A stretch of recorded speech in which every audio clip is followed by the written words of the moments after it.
cycle began over the weekend with this big March for Our Lives that happened in Washington, D.C. Now, approximately 200,000 people showed up in the March for Our Lives.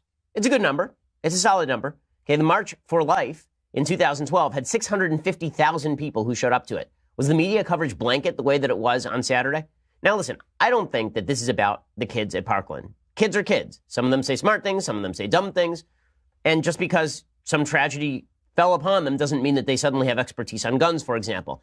But the main issue here is why the media have decided to highlight and spotlight these kids. And the reason is because the kids can say things that the media can hide behind.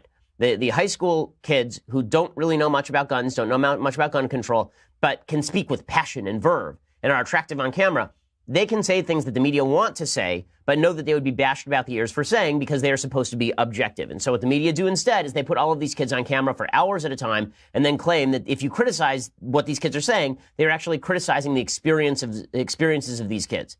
This is another form of identity politics. So identity politics is this idiotic concept from the left that suggests that we can identify the quality of your perspective simply by the color of your skin or your ethnicity or your age or some immutable characteristic about yourself. Well, in this particular case, the suggestion is that the opinions of these kids are sacrosanct because these kids experience tragedy. I'm not questioning whether these kids experienced tragedy. They did. But I am questioning whether their perspectives have any additional value because they experienced tragedy. Like George Soros went through the Holocaust, right? He was a guy who ended up having to help the Nazis in order to survive. I can still say that I think all of his political perspectives are sheer garbage. And it doesn't mean that I'm criticizing George Soros' experiences in the Holocaust. And the same thing is true for these kids. Okay? And the stuff the kids were saying was just pretty egregious. One of the things they were doing is they were carrying around these tags, these price tags that said on it $1.05 in order to criticize Senator Marco Rubio. Now, Senator Rubio put himself out there in front of a town hall of baying angry people in order to try and make come to some sort of agreement and solution with people in Florida over what to do to protect kids' safety. And instead, he's been just clubbed around. So these kids were wearing around tags that said $1.05. Why? Because if you take the receipts that Marco Rubio has had from the NRA and you average it over the number of students in the state of Florida, it comes out to $1.05 for each student. Their suggestion is that Marco Rubio is being paid off $1.05 for every student in the state of Florida to be pro-gun. That's disgusting. It's not true. It's a lie. It's malicious. Obviously, it's stupid. If you think that Marco Rubio is pro-gun because the NRA gives him like $5,000, you're out of your mind. Yeah, the idea that Marco Rubio is sitting around waiting for the NRA to sign a check and then he decides to be pro-gun is insulting. I find this whole line of argument really stupid. I found it stupid when it was being pushed by John McCain as campaign finance reform. I find it stupid now. Politicians generally don't support causes because they're being bribed by constituents. They support causes, and then the people who back those causes pay so that those people can get into office. It's not like, if you thought that the NRA was just going around bribing people, why is it the Democrats aren't able to be bribed? Why is it the NRA can't go to Democrats and bribe them? Is it because Democrats are such upstanding characters? Or is it because Democrats are pure gun control fanatics and the NRA doesn't want to see them elected? But again, this is all part of the dog and pony show to suggest that people who disagree on gun control are actually bad human beings. And so we're going to go through some of the arguments that were being made by a lot of the kids at this rally, because I think that it's important to look at the arguments, not just at the speakers. What the media want us to see are the still photos of David Hogg with his arm outstretched and Emma Gonzalez standing there silently, and then we're supposed to say, well, anything these people choose to say must be right. Again, I have nothing but sympathy for what they went through. Okay, I have sympathy for what Kyle Cashew, who's a conservative student, went through. All these kids went through something, but it doesn't mean their experiences confer any sort of expertise upon them. Okay, so we start with David Hogg. David Hogg has been the most ubiquitous member of the cadre of classmates. He's been on virtually every TV show. He's done Ellen. He does CNN on a regular basis. He does the Sunday shows. He doesn't know anything about guns. He doesn't know much about gun control, but he certainly knows how to demagogue. And so for 4 minutes, you'll hear him demagogue over and over and over in the most dramatic fashion. It's irritating to watch, I understand, particularly for people who are pro-Second Amendment. But it's important to know what the propagandists in the media are doing with this kid. Because, again, the kid can speak out. It's his absolute right to speak out. And obviously, he can speak in front of any camera that he wants to speak in front of. That's great. But he can be criticized just like anyone else. I know. I was 17. I wrote a syndicated column. I got criticized just like everybody else. That's the way free speech works in the country. Okay, here is David Hogg. We're going to go through his full speech, or as much of it as possible. First off, I'm going to start off by putting this price tag right here as a reminder for you guys to know how much Marco Rubio took for every student's life in Florida. $1.05. Okay, that is a lie. Just pause it right there again. That's a lie. Okay, the $1.05 thing is a slander against Marco Rubio. It's disgusting. And by the way, if you want to actually come to some sort of agreement about what we can do here, you might want to start by talking to the senator from Florida who's actually proposed legislation with Bill Nelson on protecting schools. This is not designed to help anybody. This is designed to virtue signal. And it's designed in order so that Democrats can feel better about themselves. Okay, Hogg continues. Grasp of corruption shackles the District of Columbia. The winter is over. Change is here. The sun shines on a new day, and the day is ours.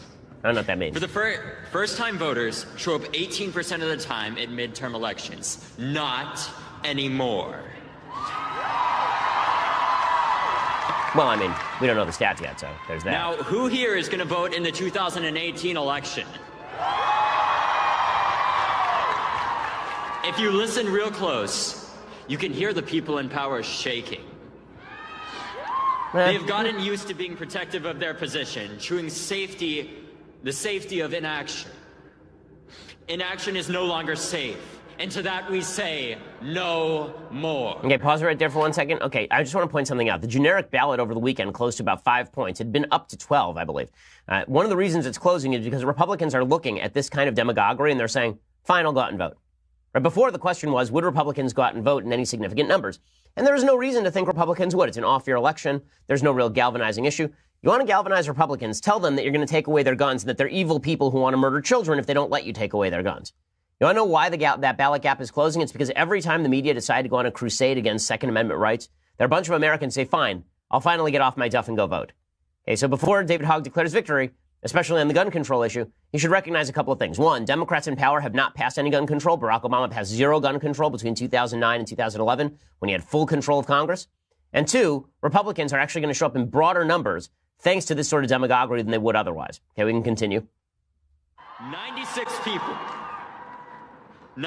people die every day from guns in our country, yet most representatives have no public stance. Okay, pause it for 1 second. Okay, first of all, 96 people die in our country every day. 66 of those people die from suicide. Okay, 2/3 of all the people who are lumped into the gun violence statistics are suicides. Second of all, the vast majority of people who are killed with guns in the United States are killed with handguns. The proposals that have been pushed by March for Our Lives students have nothing to do with handguns. They have to do with AR-15s and so-called assault rifles. Okay, so none of this makes any sense on a policy level. Continue. And to that, we say no more. Yeah, okay, this kind of virtue signaling. We're going to make this the voting issue. We're going to take this to every election, to every state and every city. We're going to make sure the best people get in our elections to run, not as politicians, but as Americans. Because this is not cutting it. When people try to suppress your vote, and there are people who stand against you because you're too young, we say no more. When politicians say that your voice doesn't matter because the NRA owns them, we say no more. Okay, so we can stop it there. I don't need to listen to the rest of this. Okay, so first of all, the yelling and the screaming. I know there are a lot of young kids who think that when they do this, that this is actually just showing passion on the podium. It doesn't. It's not convincing. It doesn't make people like you. It doesn't make people rally behind you. In fact, calmness and reason actually make people rally behind you more than screaming from the podium.